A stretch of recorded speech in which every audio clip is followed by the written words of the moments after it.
in our third week of school. Progress reports go home next week.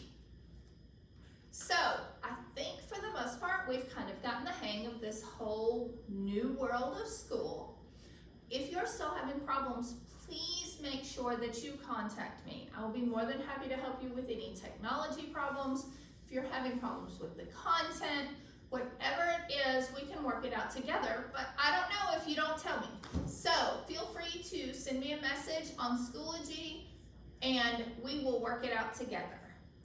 Also, check your grades because some of them aren't so good and we need to figure out what the problem is.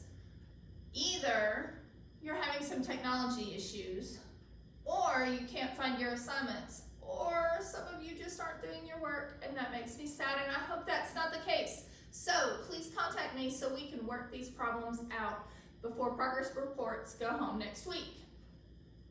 So today we are going to start a new unit.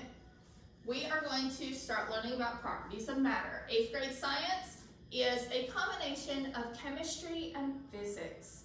So we will get our basics of chemistry down, and the second semester we will start learning about forces and motion and Newton's laws and all kinds of fun stuff like that. So let's get started. Properties of matter. Well, what is matter? Last year in life science you learned that all living things are made of cells. If it doesn't have a cell, it's not alive.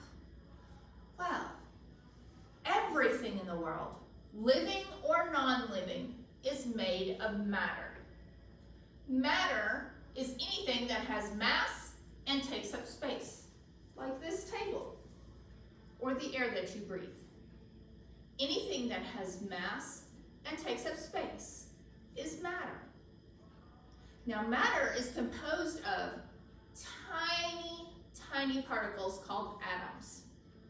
And those atoms all have very specific structures. And because of those structures, different atoms have different properties.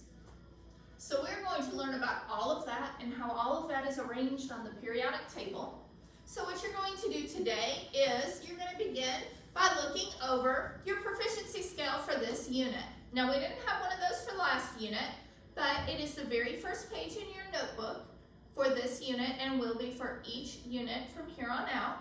It tells you exactly what you are expected to learn and be able to do by the end of the unit, so you can kind of gauge where you are in that instruction.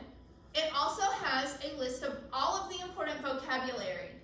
That list of vocabulary is also linked directly to the Quizlet set that will help you to learn that vocabulary.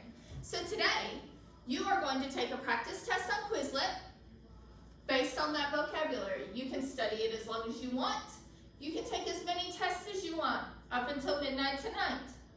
When you are finished with the test and you are satisfied with your score, you will take a screenshot of your screen and you will upload that as your assignment today.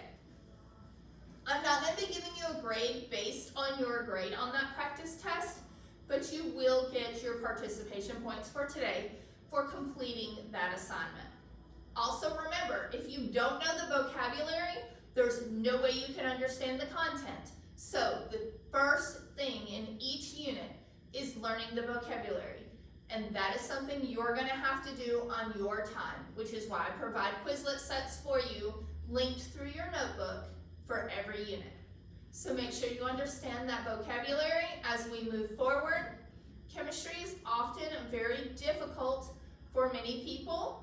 So if you have questions, if you have problems, please make sure you ask. I miss you all. I can't wait until this room is full with chairs and students that I can teach face to face. But until then, we're going to do. Here's your notebook for your new unit. I have taken out some of the fluff just so it will load quicker for you, hopefully. But if you notice on your first page, you now have this wonderful proficiency scale. The reason it's wonderful is because it tells you exactly what you need to know by the end of the unit. And it has all of the key terms and vocabulary. This key terms is linked straight to the Quizlet set. So you can begin studying, which is what you'll be doing today in class. But if you ever need access and need to refresh on that vocabulary, the easiest way to get there is just to click on the table that includes all of the key terms and vocabulary for this unit. And then down below, it has all of the things you need to be able to do by the end of the unit. And it has a way for you to kind of gauge yourself as we go. You need to be in the I can do this by myself or the I can teach others category by the end of the unit. That's the goal.